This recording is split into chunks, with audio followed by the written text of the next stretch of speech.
the peace pact between the presidential candidates of the NDC and the NPP, Nana Akufo-Addo and John Mahama. I'll be right back.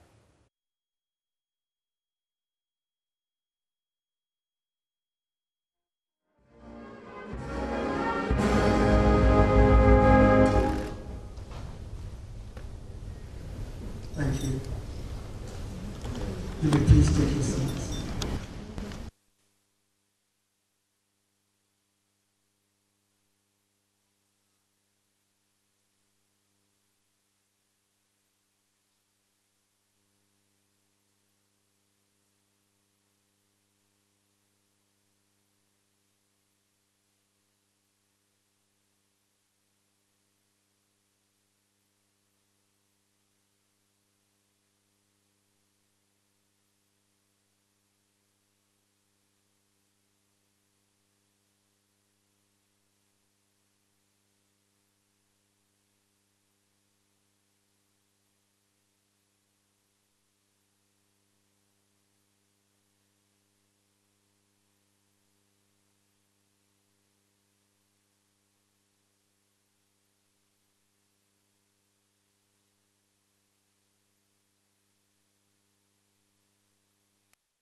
Presidential Peace Pact 2020. At this point, I want to quickly invite Sheikh Arimayal Shaributu, member of the Peace Council and representative of the Chief Imam, to give us the opening prayer. Sheikh.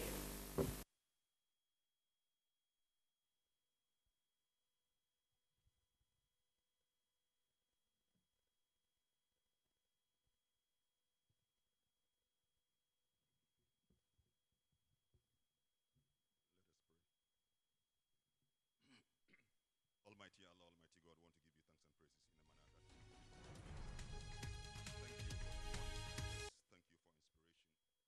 thank you for the thank you for inspiration, thank you for the peace of our country, thank you for the life.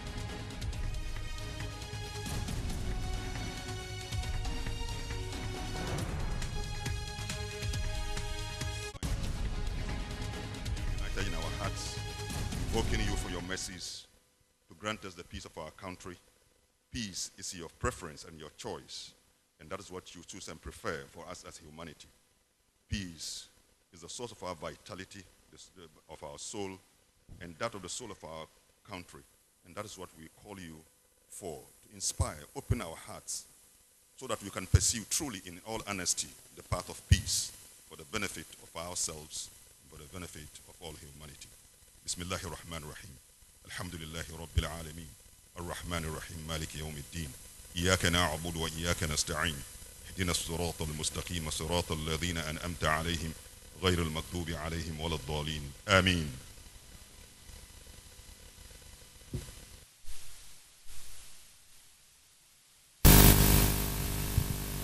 Thank you very much, Sheikh Arimayal Shaributu. I want to recognize the EC Chair, Mrs. Jan Mensah, and also the Chief of Defense Staff. At this point, we quickly want to call upon Reverend Dr. Ernest Edujemfi Chairman of the National Peace Council, to give us a very short address.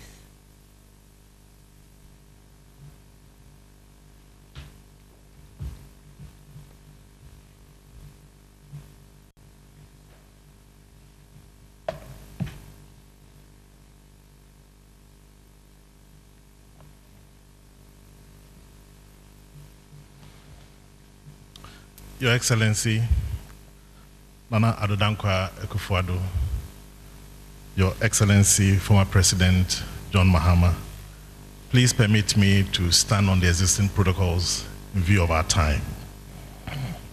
It gives me much joy to open this all-important ceremony aimed at ensuring peace in our country during and after next week's general elections.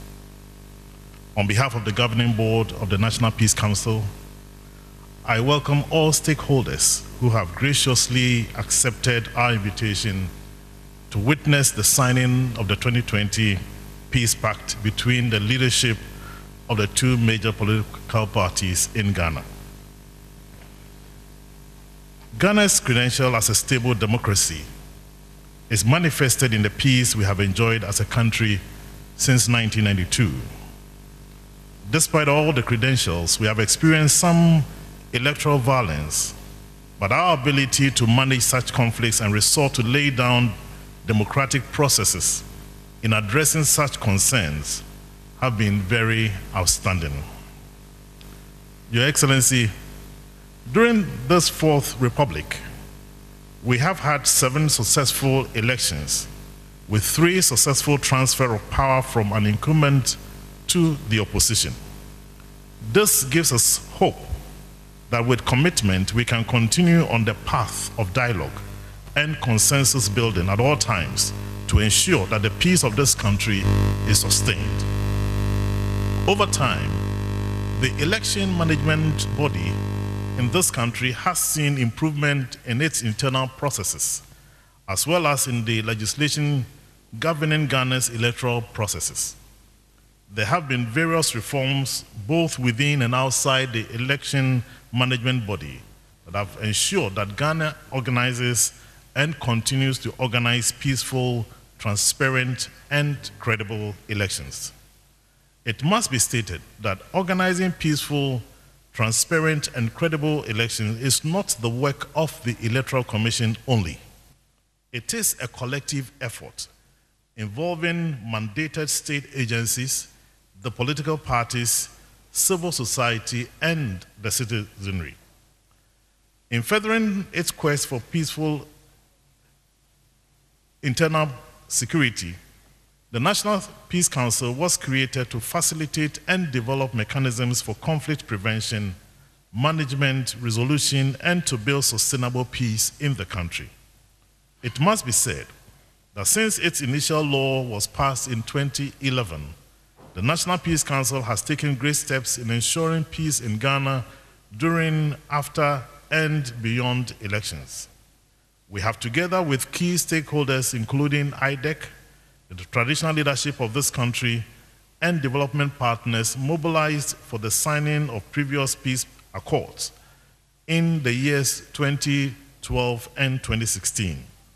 The National Peace Council has been outstanding, particularly in the processes leading to the passage of the Vigilantism and Related Offences Act 2019, Act 999, by providing platforms for dialogue towards the preparation and adoption of 2 important documents, that is, the Roadmap and Code of Conduct for Eradicating Vigilantism in Ghana.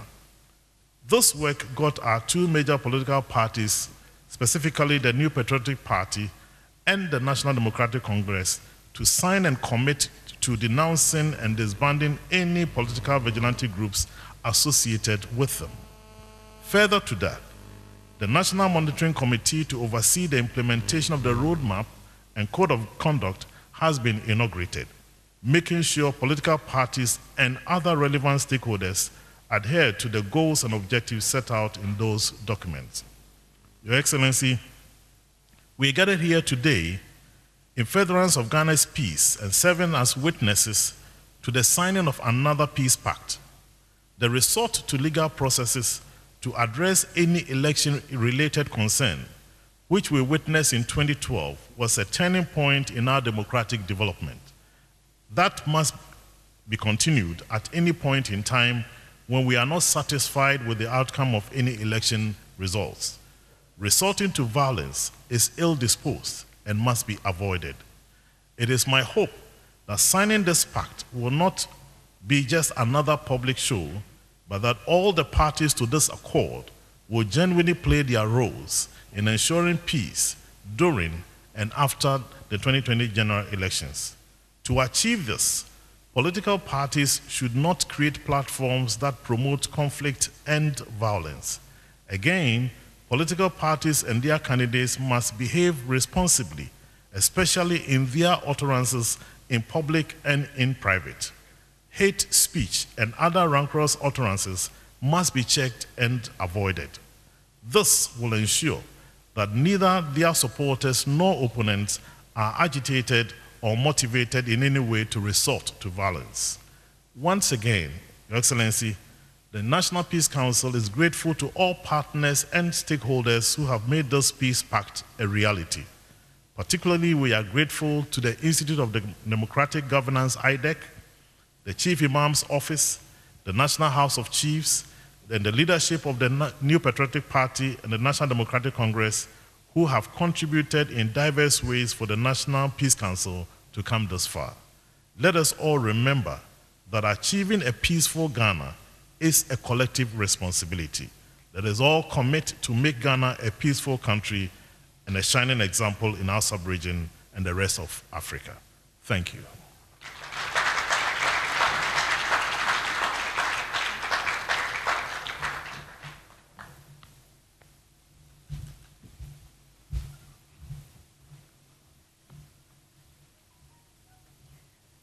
Thank you very much, Reverend Dr. Ernest Edujenfi. Let's remember that this is the Peace Pact of 2020, and we are live streaming on IDEC Ghana, YouTube, also on the National Peace Council Facebook page, broadcasting live on GBC TV, and live tweets at IDEC Peace Pact. At this point in time, I want to acknowledge the presence of Her Excellency Ellen Johnson Sirleaf, former President of Liberia. Thank you, Madam.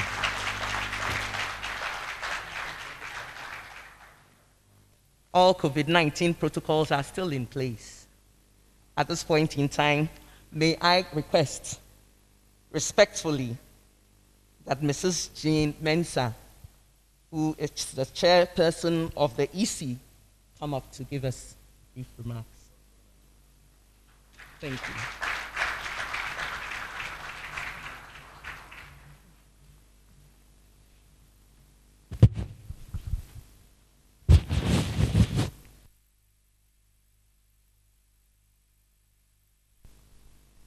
Your Excellency, Nana Addo Dankwa Akufo-Addo, President of the Republic of Ghana, Your Excellency John Dramani Mahama, former President of the Republic of Ghana, all protocols observed.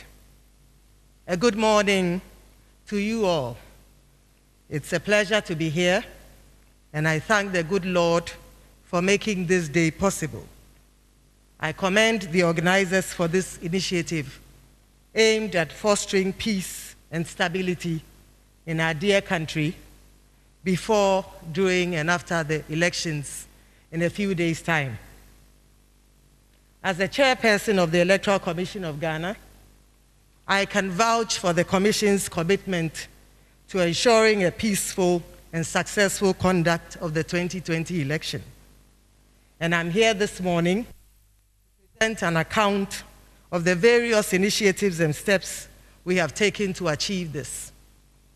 Distinguished guests, recognizing that transparency, accountability, and responsiveness are sine qua non to a peaceful and credible electoral process, we took steps to demystify activities and remove the cloaks of secrecy that had shrouded our work. Firstly, we established a platform called the Let the Citizen Know, through which we engage directly with citizens, providing regular, relevant, bi-weekly information on our operations. Indeed, during the recent voters registration exercise, we provided citizens with information on daily registration statistics, such as numbers of countrywide registrants, number of male-female voters, number of youth, number of first-time voters, and persons with disabilities, among others. We also use the platform to address the concerns of citizens, offering feedback in a timely manner. Distinguished guests, in addition to the Let the Citizen Know platform, we also engage citizens using traditional and new media. This has enabled us to bring the Commission to the living rooms of our citizenry. On a daily basis, we disseminate simple, reader-friendly information through colorful infographics that illustrate all aspects of our work. Hitherto, this was not the case. As a Commission, one of the mechanisms we have employed to broker consensus on key aspects of the electoral process is the Inter-Party Advisory Committee. This platform brings together the leadership of the political parties, civil society, development partners, and the Commission together to discuss pertinent issues around our electoral process. Indeed, despite the COVID-19 pandemic, we succeeded in holding at least one meeting every month and 2 meetings a month in the last quarter of this year. I must say that total consensus on all issues has not always been achieved. Nonetheless, we have managed to achieve the agreement of the majority on all the Commission's decisions, with the understanding that the peace and stability of our dear nation is our utmost priority. It is gratifying to note, however, that in our last 2 meetings, the 2 major political parties agreed on key issues regarding this election. The most recent being the unanimous consensus with the Electoral Commission's position that the election day be designated as a holiday. This is a positive move that we hope signals more consensus building beyond the election. I'll now turn my attention briefly to the arrangements we've made to ensure a credible, fair, transparent, orderly, timely, and peaceful election on Monday, the 7th of December. I'm pleased to note that as a result of effective planning and a distribution process, all our election materials have been distributed to the 38,622 polling stations across the country. We have deployed 74,800 new biometric verification devices to the field. Feedback from the recent special voting, which took place on the 1st of December, indicates that the equipment functioned effectively and enabled the prompt verification of voters at all polling stations across the country. We believe that the efficiency of the devices will enhance the voters' experience on the election day. Distinguished gentlemen, ladies and gentlemen, for the first time in the Commission's history, ballot papers have been printed and distributed some 2.5 weeks before the election. The early planning and distribution of our logistics has helped ease pressure on our officials, allowing the Commission and its officials enough time to strategize well ahead of the election. We believe that this will improve the overall quality of the election. Distinguished guests, we are mindful of the fact that we are not in normal times. Even without the slightest inclination of the COVID-19 virus at the start of the year, we have nonetheless put in place stringent safety protocols, procuring the necessary items to ensure the safety and security of all stakeholders at all our centers. We were able to test our safety protocols during the 38-day registration exercise. and this would be replicated on election day. Interestingly, we saw a rapid decline in the COVID-19 cases during and after the registration exercise. And we believe that the stringent protocols put in place by the Commission, coupled with the government's own programs, contributed to this reduction. Beyond the polling stations, we have put in place arrangements at all our collation centers to curb the spread of the virus. Projectors and screens have been provided in each of the 275 collation centers and 275 constituency collation centers and 16 regional collation centers on which results will be displayed. This would prevent the gathering of persons around laptops to view the collated results, thereby minimizing crowding and curbing the spread of the virus. Distinguished guests, recognizing that the performance of our field officers is key to the successful conduct of the election, we provided a 3-week rigorous training program on all aspects of our election cycle to some 240,000 field officials. We are confident that with the skills acquired, our field officials will deliver their functions effectively and efficiently. Additionally, for the first time in the Commission's history, all field officials have signed a binding and enforceable code of conduct to abide by the rules and directives of the Commission. On the issue of security, 1 year ago, we initiated engagements with the National Election Security Task Force, headed by the Inspector General of Police, and have continued to provide them with relevant information, including details of all our polling stations, collation centers, and our conflict-prone areas. We are confident that with the arrangements of the security agencies, we would ensure and see law and order throughout the election process. Distinguished guests, in our bid to reduce tension around the election, we plan to declare the results within 24 hours. Whilst this may seem overambitious to some, others have expressed concern about the accuracy of results declared just 24 hours after the election. I assure you that the results will be a true reflection of the will of the people as documented on the results collation sheets, namely the pink sheets. The only aspect of our processes that has changed is the efficiency we have built into them. We are confident that with the total commitment of all our officials, we will witness the timely delivery of accurate results for the 2020 presidential and parliamentary elections. So help us God. For the first time, we have made the register available to voters in 3 formats. Voters can now verify their details on our website through a USSD short code and via a phone app. This has helped reduce the anxiety that most voters would normally have with a new register. Finally, as part of our efforts to strengthen the credibility and integrity of our processes, we have provided training and accreditation to some 25 international and local observer groups. We are confident that the independent assessments will go a long way to ensure the credibility and integrity of our processes and the election as a whole. Distinguished ladies and gentlemen, I'm pleased to note that the level of transparency and openness of the Commission, as well as its responsiveness to the citizenry, has helped reduce suspicion and build trust and confidence in the Electoral Commission. We are confident that the various efforts employed by the Electoral Commission will result in a credible and peaceful election.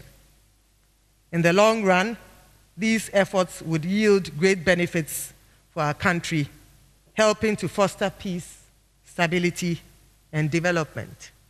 May God bless our homeland, Ghana, and make our nation great and strong. Let peace reign. Thank you very much.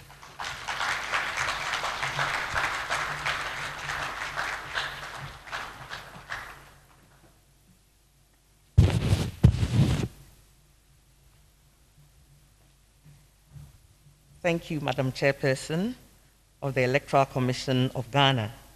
I wish to recognize in our midst a representative of the President of ECOWAS, General Francis A. Behanzen, Commissioner for Political Affairs, Peace and Security. General Francis A. Behanzen.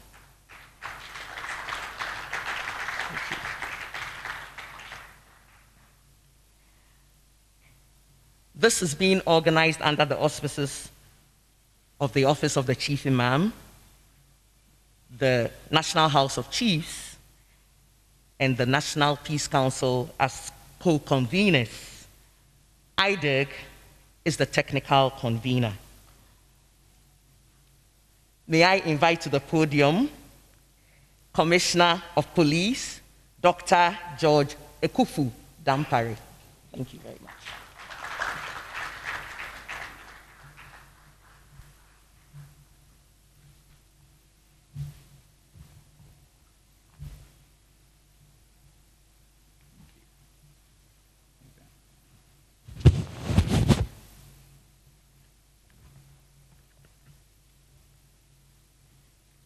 Your Excellency, the President of the Republic of Ghana, Your Excellency, the former President of the Republic of Ghana, Excellencies, distinguished ladies and gentlemen, on behalf of the National Election Security Task Force, which is headed by the Inspector General of Police, I would like to give this brief account of the security services preparation towards election 2020.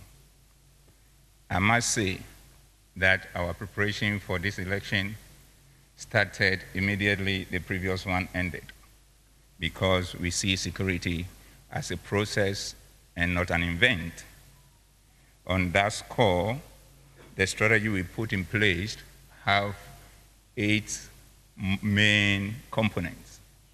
The first one is to do with training and retraining of all security personnel based on our lessons learned from the previous elections.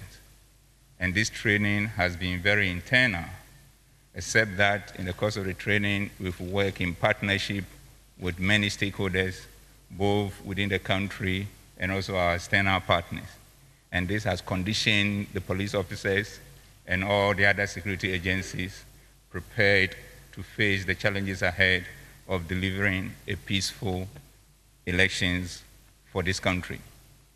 The second component of this strategy is to do with voter register compilation security strategy, which we have also operationalized, seeing to the successful compilation of the voter register for the 2020 elections.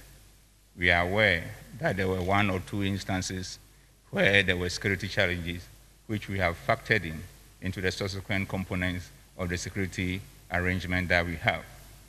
The third component is the electioneering campaign security strategy, where we see to it that all the people, all the parliamentary presidential candidates crisscrossing the country are well positioned in terms of the space that they need from the security point of view to go about their campaigning successfully. Fortunately for us, that has also been so far very successful. And we have a few days to end that aspect, and we thank God for that. The third component is election material security management. The election material security management, we've worked with the EC and all the political parties and other stakeholders to see to the printing, storage, transportation, and therefore custody of all these materials across the country. And as we speak, all these materials are in the safe custody of the police, and at the right time on the D-days, these materials will be put forward under the same safe custody arrangement to ensure that we have the materials where they are needed for successful use for the purpose of the election. We have also have issues with security for the special voting, where the strategy has also been implemented in a way that we are confident and we are happy with the results from that exercise.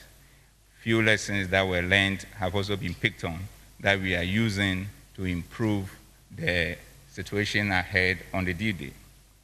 The next thing that we've worked on in terms of the component of that strategy is the election day security arrangement, where across the country we are putting people at all the polling stations, police officers, and other security agencies at the polling stations, at the collation centers, and also where we have patrols across all the areas that we need to also patrol, to ensure that at the end of the day, everywhere that we're supposed to be and everywhere that we're supposed to do, and ensuring that there is peace and stability, and ensuring that the people will be able to go about their duties of voting and their socioeconomic activities are also peaceful without any challenge. The other component, which is the seventh component, is to do with the post-election situation. That's the security strategy that we have for that. And this includes possible runoff, if any, and it also includes the swelling of the president, and beyond that, ensuring that all those exercises are also carried on successfully without any problem.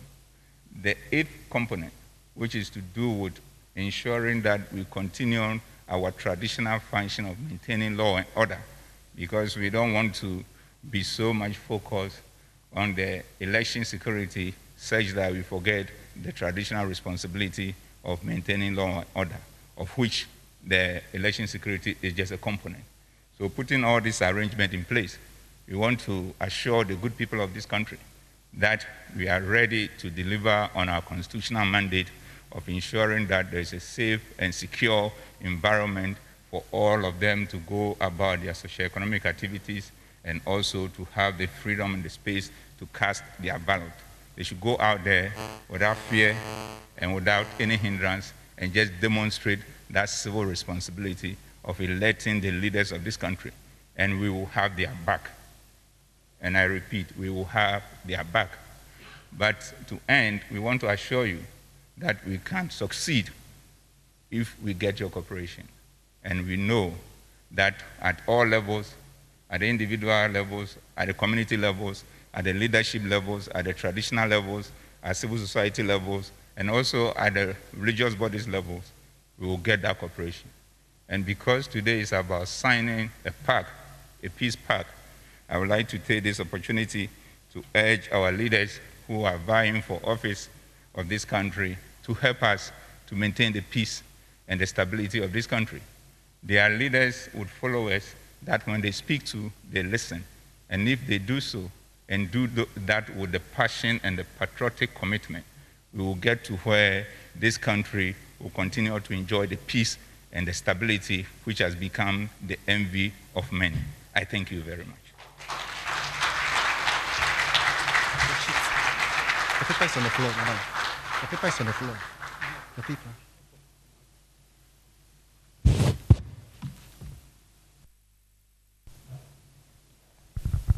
Thank you very much, COP George Ekufu Dampare. That was reassuring.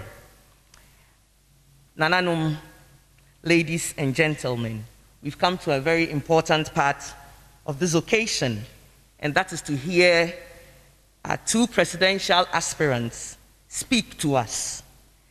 It's my singular honor to invite to the podium His Excellency John Dramani Mahama, the former President of the Republic of Ghana and flag bearer of the National Democratic Congress.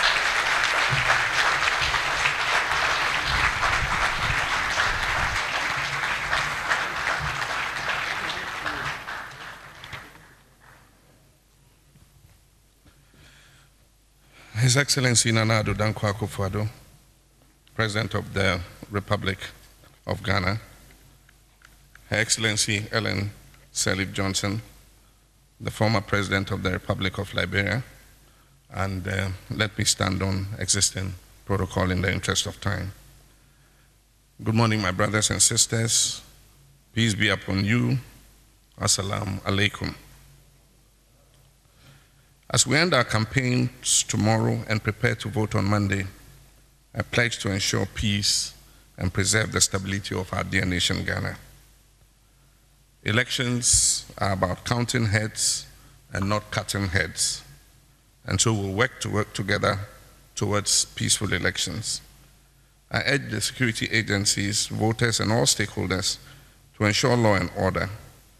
We expect to see all security personnel behave professionally, all those deployed for elections to be in uniform with visible name tags and service numbers. Let us strive to prevent the violence of the past, particularly as witnessed in early 2019 during the Awasu West Wogon by-elections, which till date has gone unsanctioned. Ladies and gentlemen, our country stands at a critical juncture of its history. Never have the lives of so many depended on the power of a thumb. Now more than ever, we need the institutions of our democracy to work impartially to deliver an outcome that is fair, transparent, and in the national interest.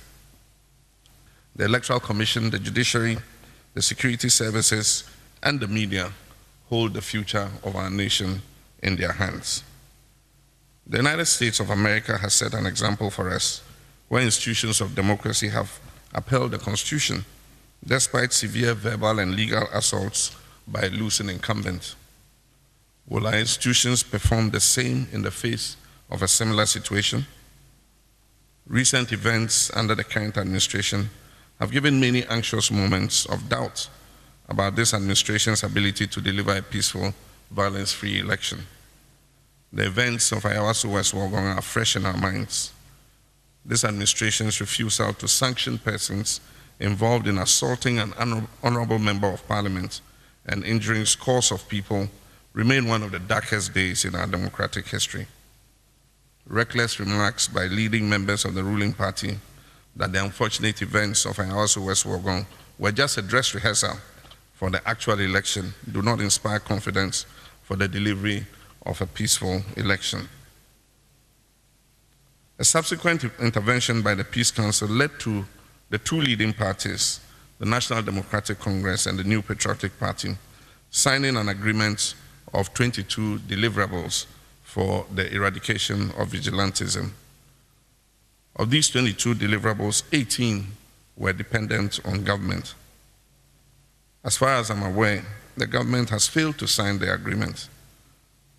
The loss of 3 lives in the course of a regular voter registration exercise also gives cause for worry.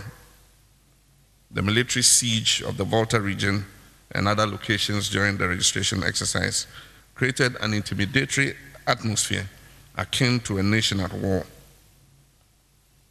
But ladies and gentlemen, we are optimistic.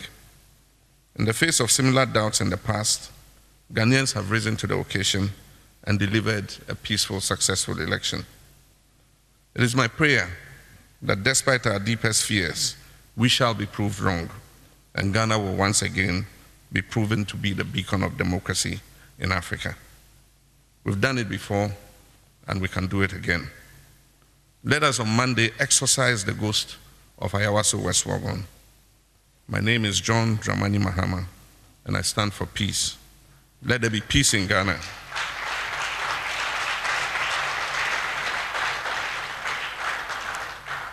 Let there be peace in Ghana before, during, and after the elections. God bless our dear nation, Ghana, and God bless us all. Thank you.